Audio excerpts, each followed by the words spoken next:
Hello everyone. This is gonna be our week 3. So I hope you already submitted your week 2.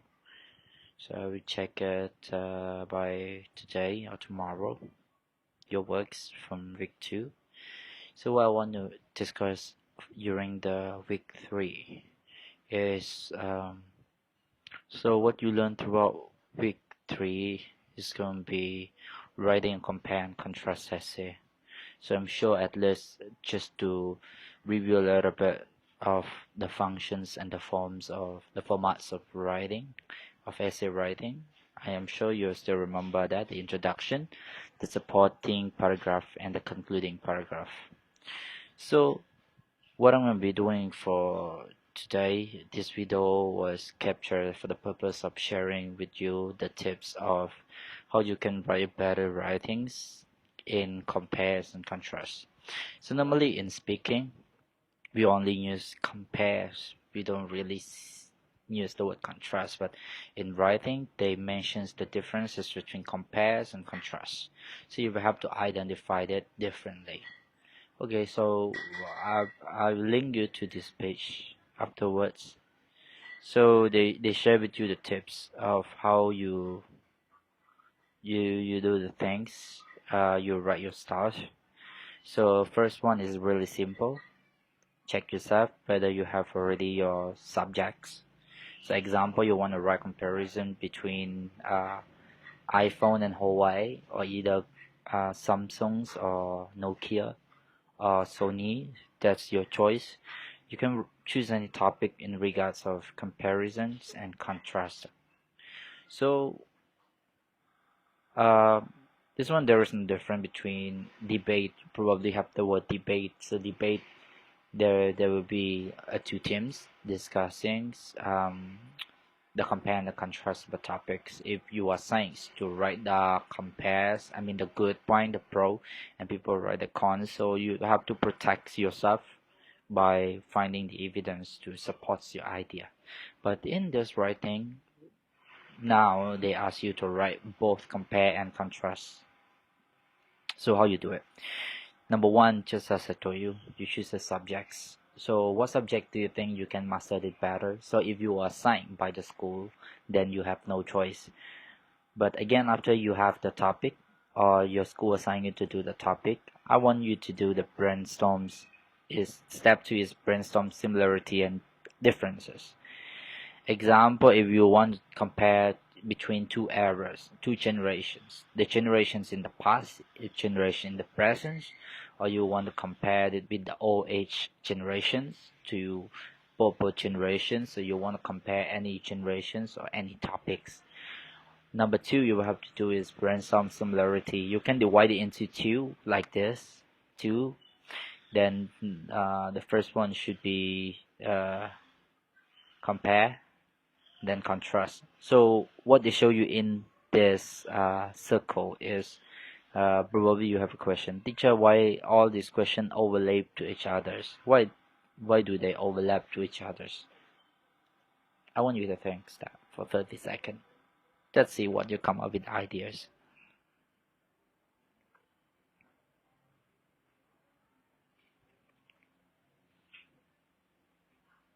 Okay, so they compare between whales and fish.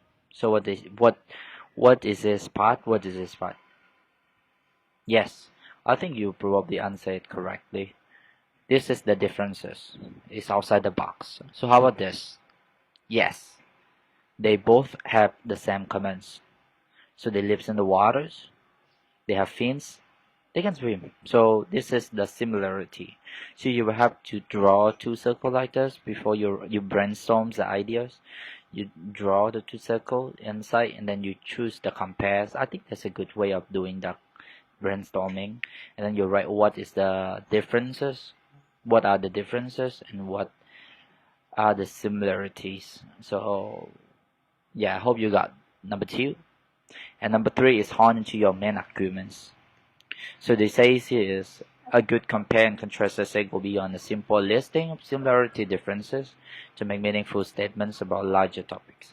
So the keywords here is meaningful statements. So I think you analyze this one. Meaningful statements. Meaningful statement is like a phrase or a statement you write in your writing or you speak in your speaking, make people remember you, and it haunt. That means it hook into your main argumentative. This statement will help to prove people that your idea is superior, is better than your partners, so that they will think of yours as a better writers. So when you look at the list you make, what strike you as significant? You have to prioritize. You prioritize them. Number three is just prioritize what are the best outstanding points you think people don't know. Probably people will lose if you share that points and they cannot answer or respond to your questions. So what do this similarity or differences say about the topic? So it's the same things. It's just to give more example, more evidence to what you have discussed in the brainstorming sessions. You just give a supporting example. And number four, you have to decide on your organizational structures. So what it means here is what it means to me is you have to write it in others. I mean, example, you talk inside the house, you suppose after that discuss the activity inside the house, after that outside the house, and then surrounding the house. So it's supposed that it is in order. You cannot just you go to the back of the house and then you come back at the front of the house. It does not make sense, right? So make sure your structure is in orders. Okay,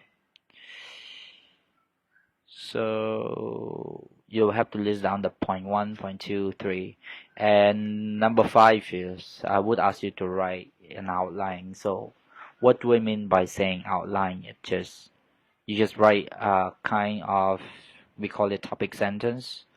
It's like a topic sentence, but you don't have supporting sentence yet.